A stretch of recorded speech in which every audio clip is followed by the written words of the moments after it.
Shalom, giving all praise to Yahweh Bashem, Yahweh Shai, Bashem, Makar Kodash. Let me say it again in case it wasn't picked up. Giving all praises to Yahweh Bashem, Yahweh Shai, Bashem, Makar Kodash. Shalom to the 144,000 out there and the rest of the elect. Shalom to you all. I'm going to make this kind of a quick video. The Spirit just jumped on me, so I'm going to hit this quick. Okay, this is a video I was watching, put up by GMS Vegas. Sit downs 144K. The beginning of sorrows, evictions on the rise throughout Babylon, which is America. Now, I didn't see the first, I saw the first story. Let me bring it right here at 9 minutes, almost 10 minutes in. I'll come and bring it back some.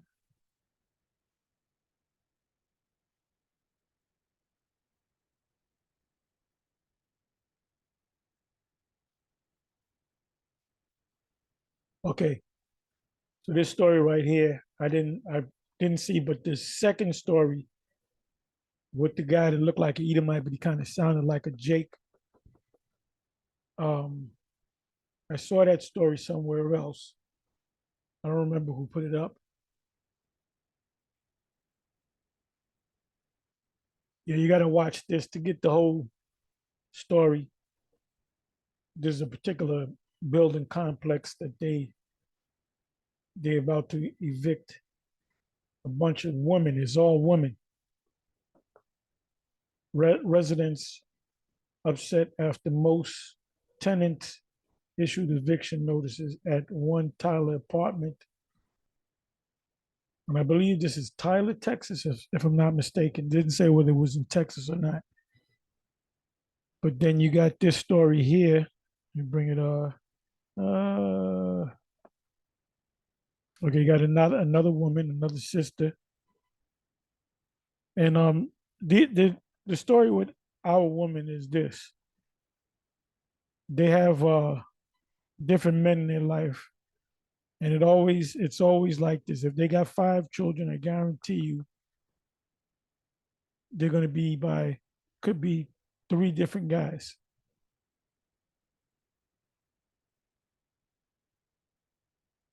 Just trying to get this shot here. You're all sitting in the hallway or the porch.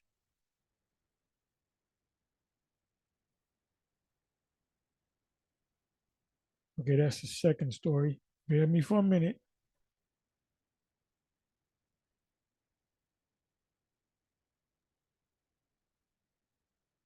I think I found it. Okay, there they go. You got these women with their children. This baby's not even a year, maybe a year old, if that. So where's the dude? There's another baby in the back.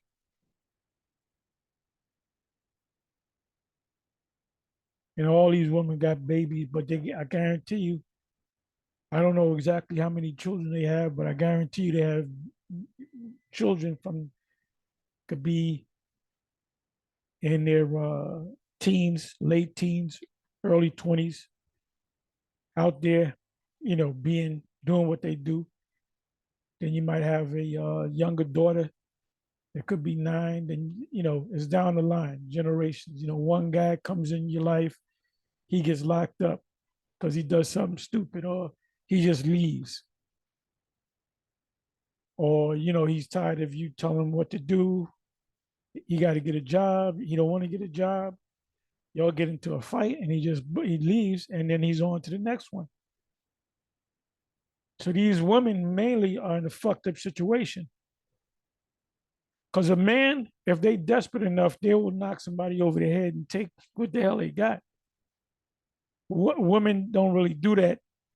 There's women out there that's just like men. There's toting guns and so forth. But we know the whole story in this country, especially. And you have these migrants coming over. You have these migrants coming over from South America, mainly Venezuela. But then you got Moabites and you got Hamites. They're coming through the Darien Gap, which is down there in Panama, up through Mexico. I'm sorry, is that well? The Darien Gap leads into Panama. Panama from Panama, you go into Mexico. So they're walking over 3,000 miles to get to America. A lot of them are turned away. So there's a lot of questions being put out there as to what they're going to do with them. And it's beginning to be a real burden on New York City and other cities, what you call sanctuary cities. So this, migrant situation is becoming a burden on the cities. And see, these women were living pretty good when they got their, they'll get their food stamps, whether they get the Section 8 or the welfare or whatever the case may be. And that's in the scriptures anyway, that we're going to be, let me go to it. Let me bring it up. By the way, I didn't give the title to this video. The title of this video is Isaiah 4:1 will take place on this side. You have certain Israelite camps, well, at least I know one of them, that'll go into it and say, well, that's going to take place in the kingdom. No, it's not going to take place in the kingdom. There's going to come a time where these women, and I saw this one woman, this is like the third day I saw her, different times, maybe every other day, I'll get off of exit. And there's this girl, she might be 17, 18, maybe 16, but I mean, if she went out to Hollywood, she would get work. She's not fat, and she's a beautiful. I don't know if she's an Edomite or one of the Latin tribes, either or. But she's and a couple of times I wanted to pull over and say, "Why are you doing this?" I would say, "You're too beautiful. You need to get a man to take care of you." You need to definitely get a man to take care of you, and a man will take you in. I mean, looking like that, and I've seen a lot of these women that look good that are homeless or in the shelter. See, a lot of men out there don't want to deal with you because you have children, and that's an extra burden they got to deal with. So, and you have the passport bros, and you have guys like O'Shea, Duke Jackson, and many other, influencers on YouTube that they do videos based upon how bad our women are doing, and how much the so-called black man, I said, really they don't want to have nothing to do with the black woman because of the past experiences. There's a one video with what's this guy? Damn, was he Tyrell Owens? He played Pro Bowl. I believe he played for the NFL, if not the AFC. But there's a video out where he's having a conversation with Ocho Cinco, which he said that he's Mexican. So the woman asked him, "You're Mexican?" He said, "Yeah, I'm 40% Mexican. That means you damn near half Mexican. I don't know what side of Mexican you are. You look like a dark-skinned black man, but you got Mexican in your blood." I guess that's why his name is Ocho Cinco. And I wouldn't be surprised if he knows how to speak Spanish. So they were both on I think Ocho Cinco was interviewing Owens. And basically he went into his experiences. I think he was on a couple of videos being interviewed, and he said that when he was younger, he so-called black women used to diss him, really didn't respect him, you know, because he was kind of on the skinny side. Then, even in college, he started to, grow muscles and, blossom. And he said, and boy, did I blossom. So he'd been dealing with Jake woman, he'd been dealing with Edomite woman. He prefers an Edomite woman over a Jake woman. And the main reason is because of their fucking attitudes. So they're mad now.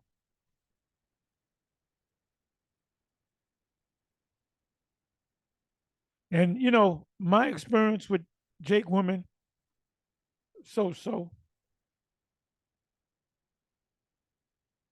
but hey brother, I'm not. Hey, let me just put it to you this way: that not too many Jakes are into black women, and they're into a lot of Edomite women and Latin women because Edomite women, they're getting with Jake all the time. They got a thing for Jake. They got a love Jones for Jake, the Jake man, and that's a fact, Jack.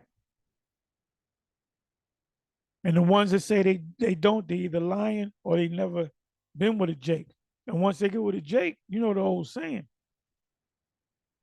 you know. So things, this the federal government is not. They're playing games, man. You ain't getting the money, then they're taking the money, they're giving it to sending it over there to Ukraine, and they send aid to other countries. That's in Obadiah, around about the 7th verse, 6th verse, 7th verse, that they send an aid to all these different countries, even their enemies. They send aid to.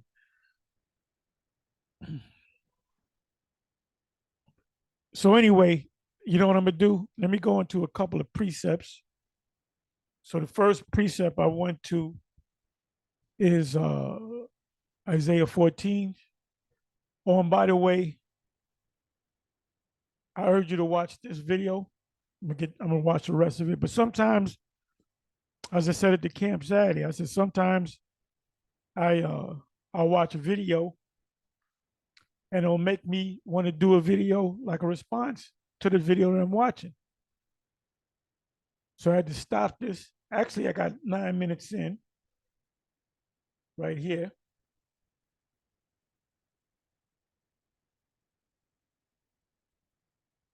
Anyway, I got not about almost 10 minutes in of this video.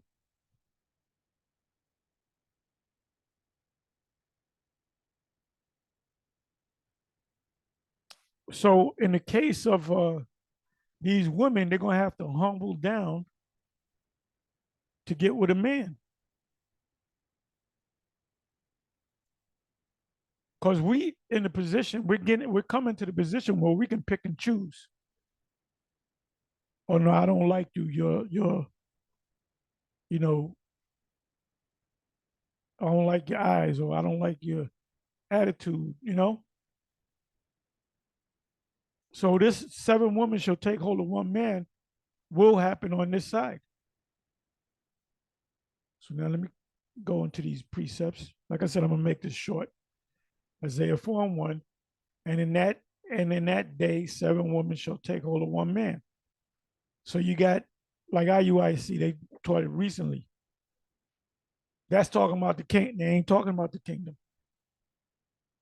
Saying this is how you know that they ain't talking about the kingdom. Saying we will eat our own bread and wear our own apparel, meaning we'll work for our keep. Only let us be called by thy name to take away our reproach. And to take away your reproach, that's in, I believe it's Luke 2nd chapter. Uh, the mother of Elizabeth, the mother of John the Baptist, had made that a statement. Matter of fact, you know what I'm gonna do? let me do this.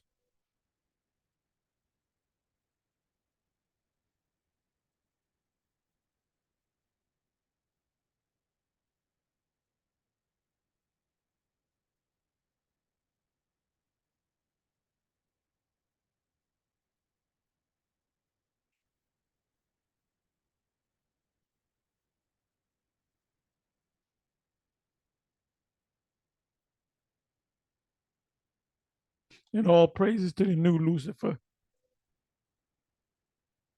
Okay, good, good. Genesis 30, verse 23. And she conceived and bare a son and said, the Most High have taken away my reproach. Let me click on that.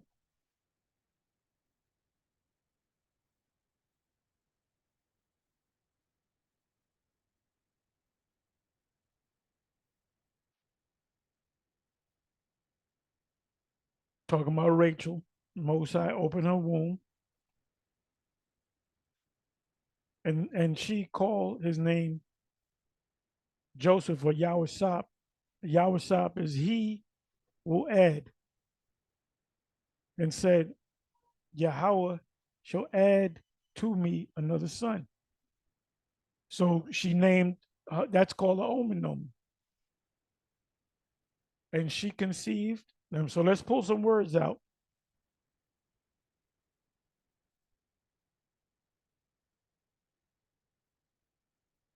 Now, the word conceived in the Greek is grape.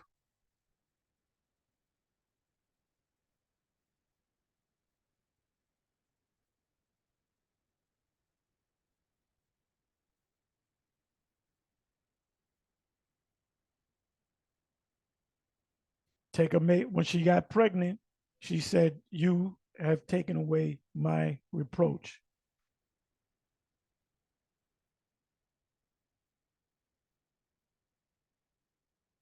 And a woman hits a certain age, she's 25 or whatever, and sometimes women of that age start having babies.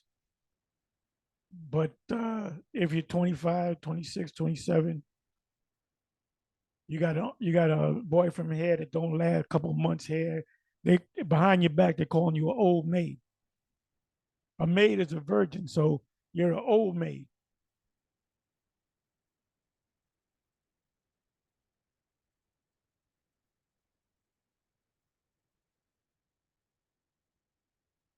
Resting upon condition of shame, disgrace,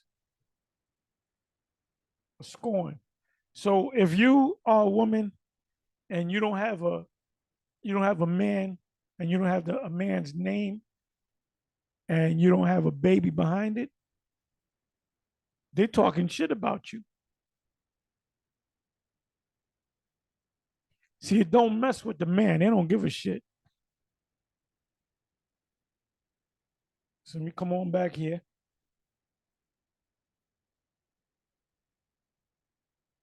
It says in Isaiah chapter 13, a man shall be more precious than fine gold, even the golden wedge of Ophir, which is over here in the Americas.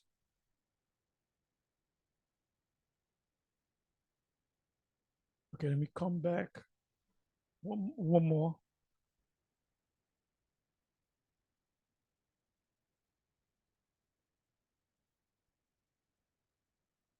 Okay, Genesis 34, verse 14. And they said unto them, we cannot do this thing to give our sister to one that is uncircumcised. This is Dinah being raped by them Hamites, for that were a reproach unto us.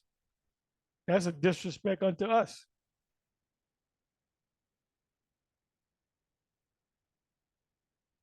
You know what I'm gonna do?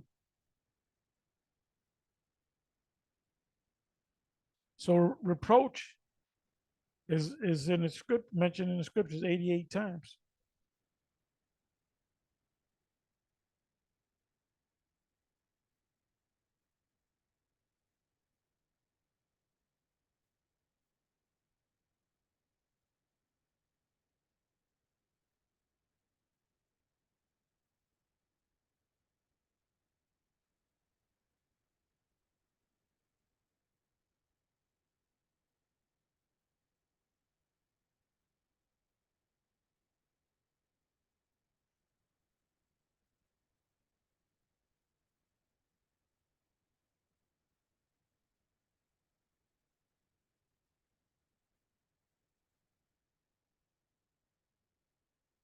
There we go, Isaiah 4:1.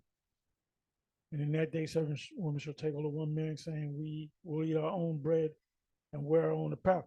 And that's not talking about in the kingdom, because what are we going to be doing in the kingdom? We're not going to be working and taking women. Women will be taking, we're going to be kings, and our women are going to be our princesses. Came short of saying queens. They're not going to work. They're going to have handmaids. They're going to have servants, just like we have servants.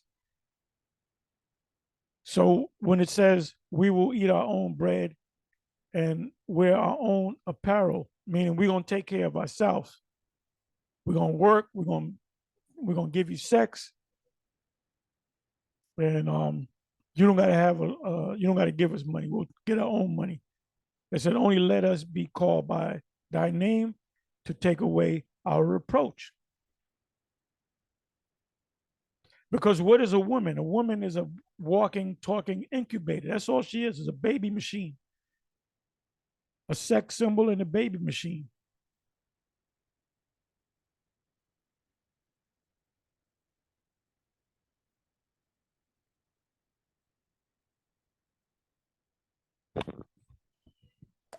Okay, so let me jump over here.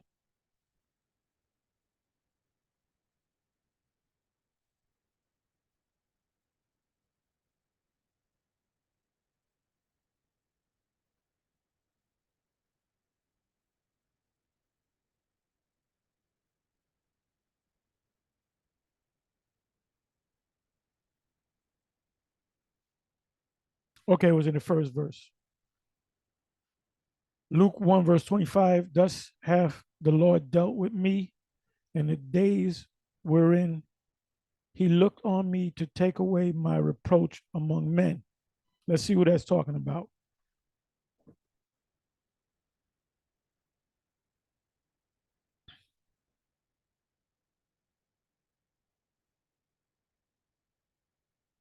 And after those days, his wife Elizabeth conceived and hid herself 5 months, saying, thus hath the Lord dealt with me in the days wherein he looked on me to take away my reproach among men. Let me try something.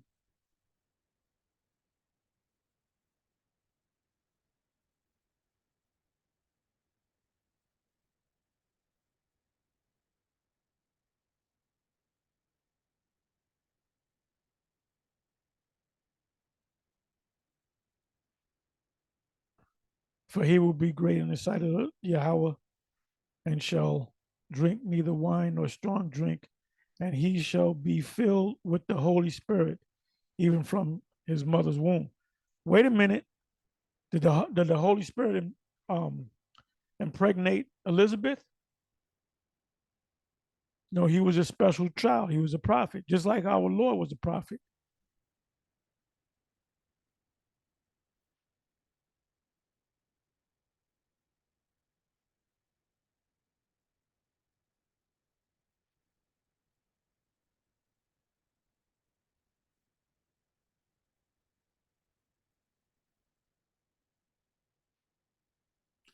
Anyway,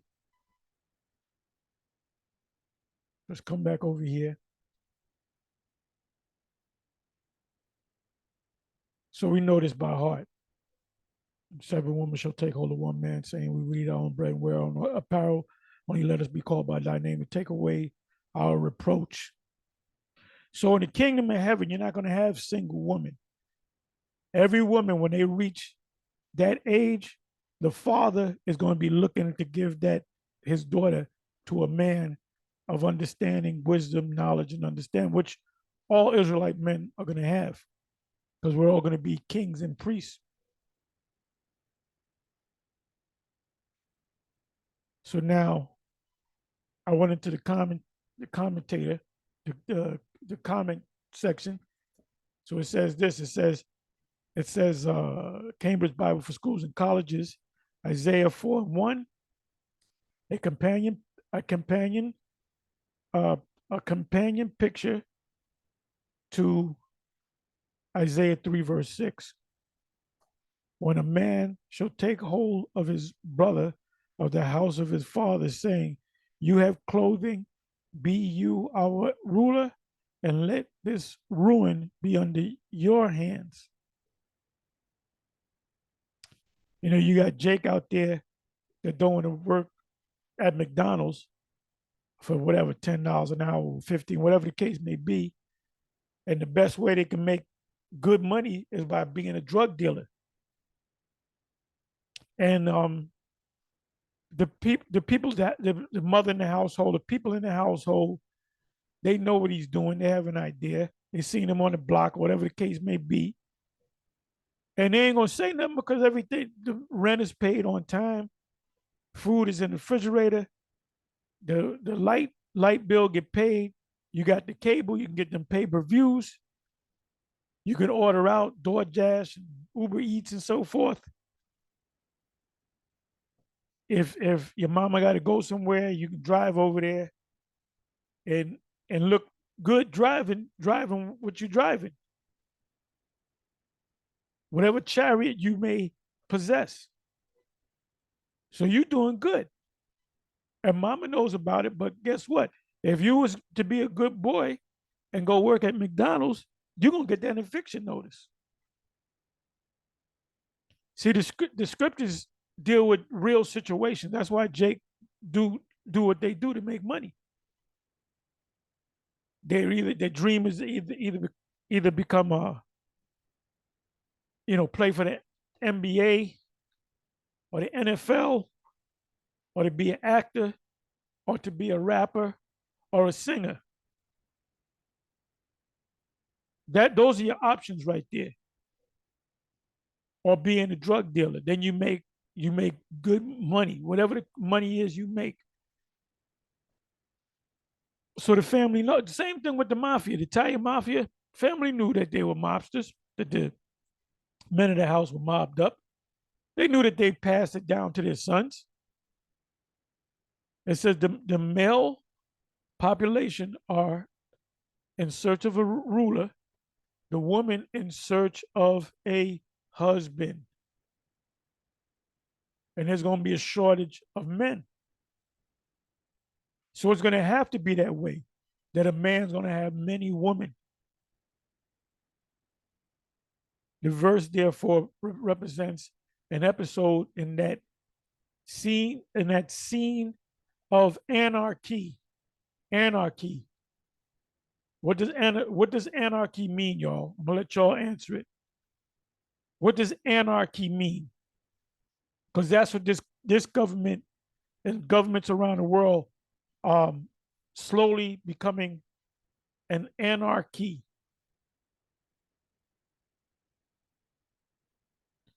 Which has been the main burden of this prophecy. Prophecy means it's going to happen. So Isaiah chapter 4 is yet to happen. Because the commentators would have told you, well, this happened during the time of the Nebuchadnezzar. No, it don't say that. Let us be called. Let thy name be named over us. The wife bore the husband's name, but only it would seem in such designation as Sarah or Sarai or Sarayah, which means my princess. The Lord said, nope, her name is going to be Princess, Abram's wife. It says now Sarayah, I'm going to read it right in the Hebrew. Abrams, or Abram's wife, bore him no children, and she had an handmaid, an Egyptian, whose name was Hagar. So now when you read the rest of this script right here, Hagar had no say. There was no woman's right, Me Too movement. You know? Sarah said, I can't have any children. I'm at an advanced age where I definitely can't have any children. So you're going to lay with my husband. And Abraham laid with Haggai and had a child. But she wasn't supposed to get emotional, but she got emotional because she probably saw Hagar rubbing the belly and feeling that this is really my child. And it doesn't go into detail, but Sarah had to be putting her foot out so she can fall, smacking the shit out of her, throwing shit at her. And they showed you that in the movie 12 Years a Slave with the black girl that was picking more cotton than men, and the slave master was popping her, and the mistress of the house knew about it. So when it's time to get cookies, she was giving cookies out to the rest of the slaves and said, "No, you don't get none." And I think one time she knocked her in the head. She popped her a couple of times. Inside joke. So that's what you know. That's what Sarah was pretty much doing to Hagar. But then a miracle took place where she had uh, given birth at an advanced age in her life, and then she laughed at it. Angel said, "You're gonna have a child next year. This time, I believe she was 89, if I'm not mistaken, and I believe 90 she had the child, if I'm not mistaken." And she laughed within herself, and the angel picked up on it because the angels can read your mind. And but then she lied on it. She said she lied. The angel said, "Why did you laugh?" He said, "I didn't laugh." But she got simple. She didn't know that she was dealing with an angel. So because you laughed, you're gonna call his name laughter, which is Yatazakak, not Yatazaquat, quack, quat, Yatazakak,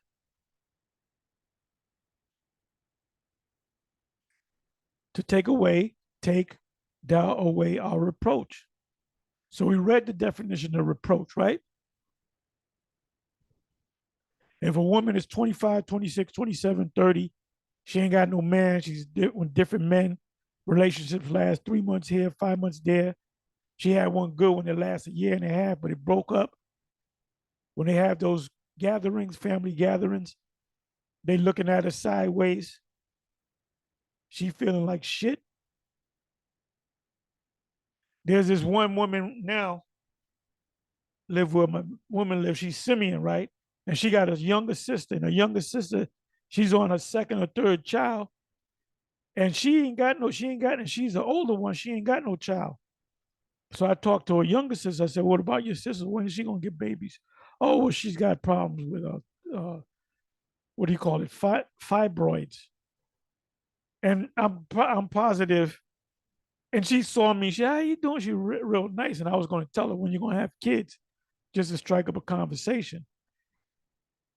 And I was going to tell her, "Look, you ask the Most High to give you kids, and you go to the doctor, you go to the herbalist or whatever, because you can get rid of them fibroids." That's a tongue twister to me. So she can have children, because you can see it in her face. A woman does not feel like a woman if she don't have any children. You know, she got a smile, but like a half a smile, and it's like a disgrace because her baby sister got children. When they get together, the women come over, they come with their children, and she's with a boyfriend or whatever with no children. Like I said, it don't affect men. Men don't give a shit. They say, "Yeah, yeah, it's all right." But in the kingdom, we all gonna have children. We're gonna have so many children. We're gonna have thousands upon the Isaiah 60 says a nation.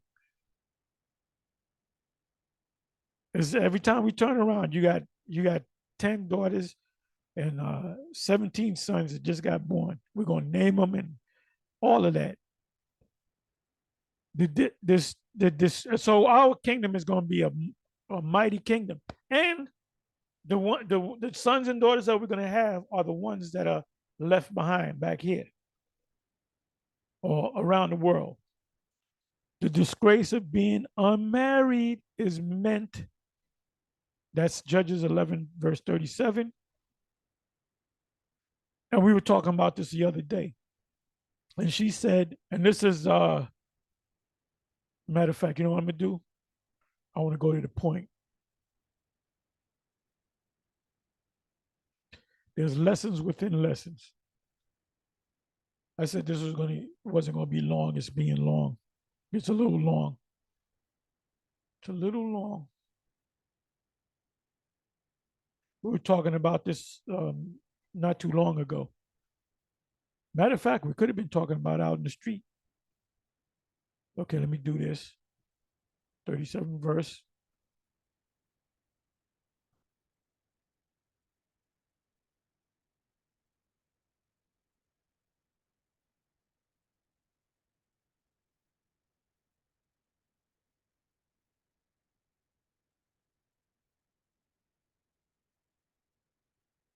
Okay, so this was Jeff, Jephthah.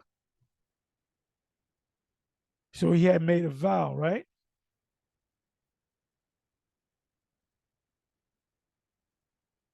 I want to go to the point.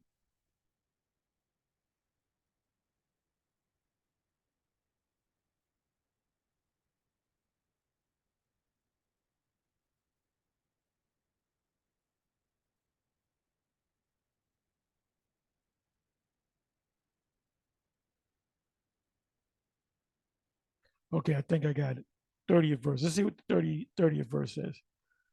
And Jephthah vowed a vow unto Yahweh and said, if thou shalt without fail deliver the, the children of the sons of Ammon unto my hand, then it shall be that whatsoever cometh forth of the door of my house to meet me when I return in peace from the children of Ammon shall surely be the Lord's, meaning he was going to sacrifice that person, and I will offer it up for a burnt offering. He had to burn his daughter. So when that happened, as you read down, his daughter came out and he had to keep his vow. So guess what? He had to kill his daughter. How did he have to kill his daughter? And his daughter complied. She didn't run away. He said, daughter, I'm going to have to burn you alive. That thing. Look, back in Israel, back in the law, if you had a daughter that played the harlot, the whore, you didn't stone her to death. You didn't give her sleeping pills. You burnt her. That's the way you killed her. So that sounds like a cruel and unusual punishment to burn your daughter, to tie her up to a stake, throw some gasoline, some accelerant on her ass, strike a damn, not strike a match, but get fire and put the fire on her, and you're gonna even watch her burn her. You can walk away. You know, in your mind, she's burning. She's screaming. Then the screaming stops, and then she's a charred mess. So you guys that get all emotional about the grape thing, what about burning your daughters? She's with one man and she got with another man. If she get with another man while the other man's living, the current man's living, that's death by fire. But you guys don't study the laws, and you've been in America too goddamn long. So he had to kill her in that manner. 37 verse. And she said unto her father, so she complied. She said, okay, I'm going to honor you, father.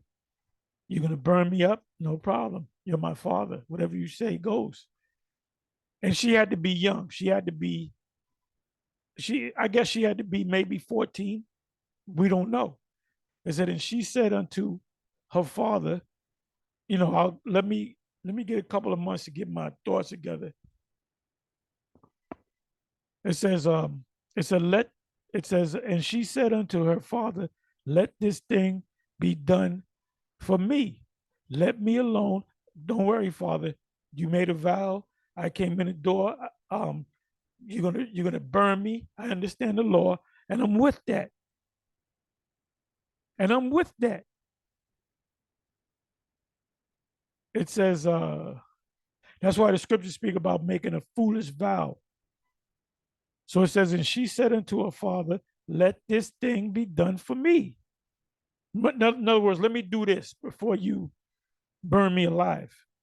Let me alone 2 months, that I may go up and down upon the mountains and bewail, cry my virginity. The Hebrew word there is bathwala.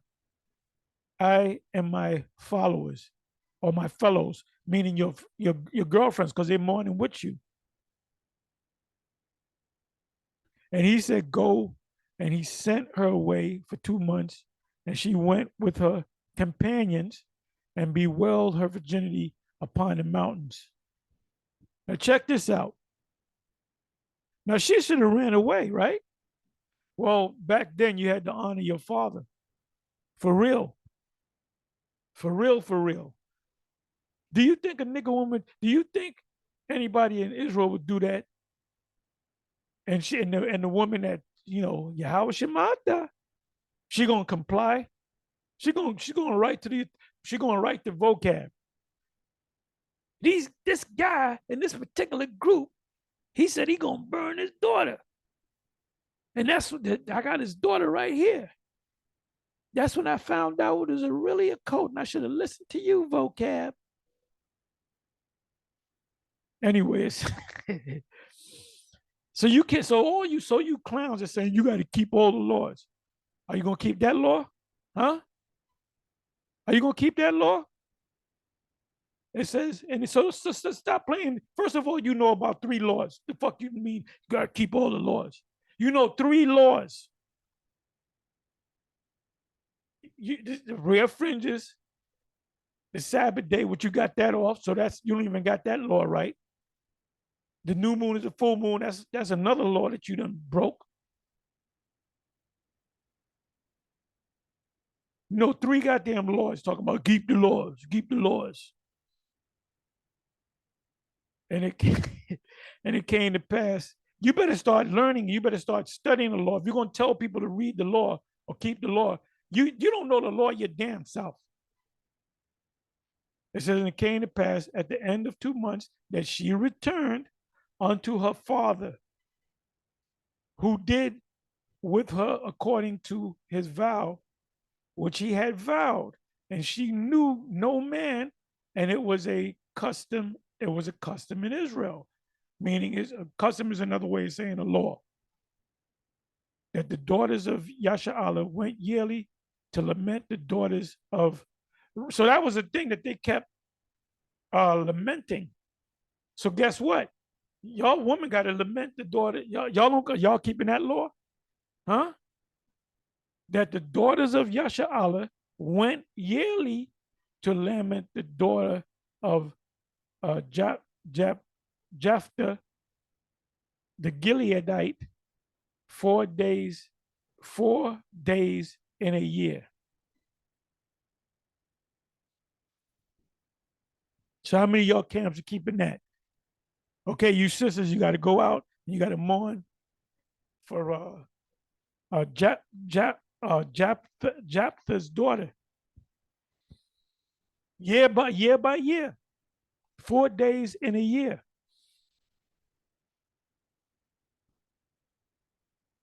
Let me see.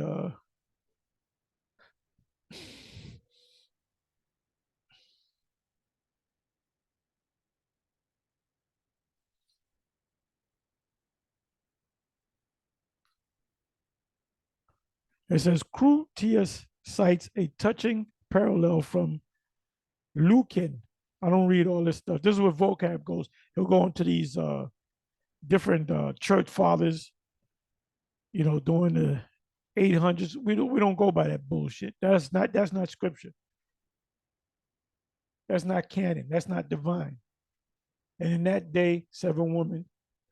The chapter division wrongly separates this verse from the foregoing. It comes as the climax of the chastisement of the daughters of Zion, as a companion picture to Isaiah 3, verse 6. As men sought eagerly, yet in vain, a protector, so women should seek for a husband. those who had been wooed and courted and had been proudly fastidious should supplicate in eager revelry, to party. The 7 women to 1 man implies a land depopulated by war. The time of Jacob's trouble, going to be a shortage of men. And so making polygamy natural for the protection of marriage,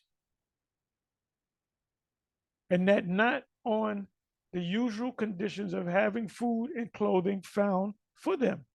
Exodus, Exodus 21:10. I already know this precept.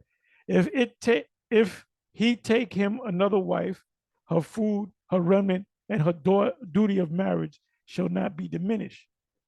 But wait a minute, there's more. Isaiah 14, it doesn't, you got to apply that because there's a shortage of men. So these women are going to have to say, don't worry, we'll take care of our own self. We just want you to sex us up, take your name, and we can get pregnant. But as working for their own, that's what it says. But as working for their own livelihood, which the Lord says you take a woman, you're supposed to take care of her, right? So that proves further that this is going to happen before the kingdom. To take away our reproach, better as an imperative, take thou away the reproach, is that of being childless from the Jewish or the Jewish standpoint. That was not only the great sorrow, but the great shame of womanhood. If you grow to be a certain age, you don't have children, you're gonna be suicidal, implying, as men thought, a sin of which it was the chastisement. So I read Luke 125, and this is about I believe this is about the mother of I'm positive it's about the mother of Samuel. Genesis 30, verse 23. And she conceived and bore a son and said, the Most High has taken away my reproach.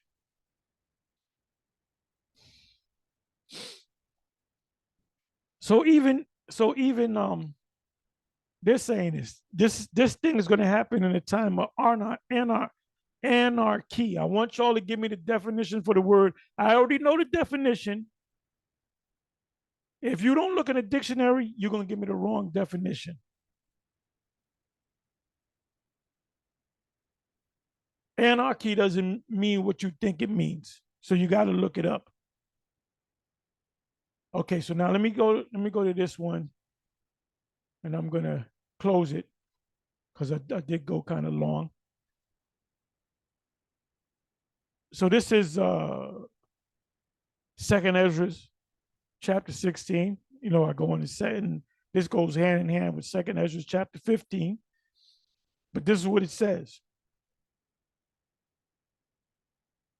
And I can already see it with these migrants coming in, with these shortages, with this financial situation, with this war going on in Ukraine, with the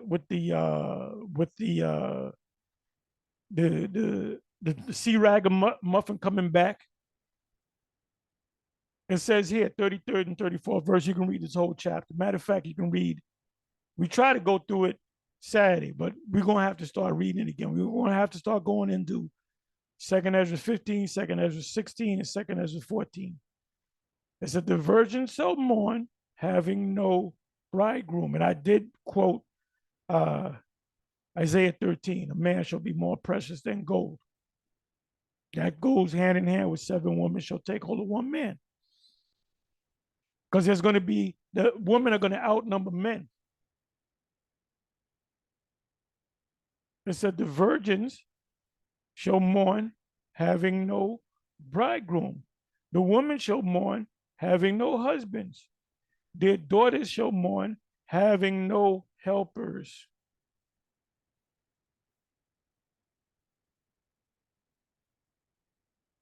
In the wars shall their bridegrooms be destroyed, and their husbands shall perish of famine.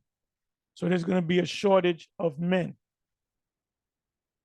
I was listening to this today. I forget who said it, but I've heard it a couple of days ago that Ukraine pretty much is running out of men. So now they're putting their women on the front line. They're drafting their women right now. So this is a bad situation. This guy, Zelensky, he's pretty much going to sacrifice his people. So guess who's going to take that over? The Russians. They're just going to take it over. There may not be no remnants of any Ukrainian people, man, or very little. Remember what happened with Benjamin? The reason why it was called Little Benjamin.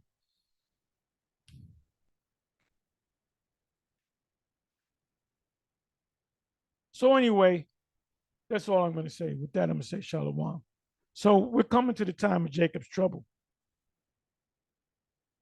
And this, you know, 2nd Ezra 15, 2nd Ezra 16, and many other precepts, Jeremiah 30,